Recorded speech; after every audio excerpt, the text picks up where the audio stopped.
தவக்கோலம் கொண்டு பெறும் தார்மீக பொருள் தந்தவன் தார்மீக பொருள் தந்தவன் ஆறுபடை வீடும் அருள் வழங்கும் முருகா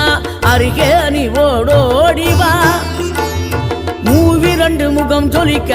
2 கரங்களுடன் ஆதர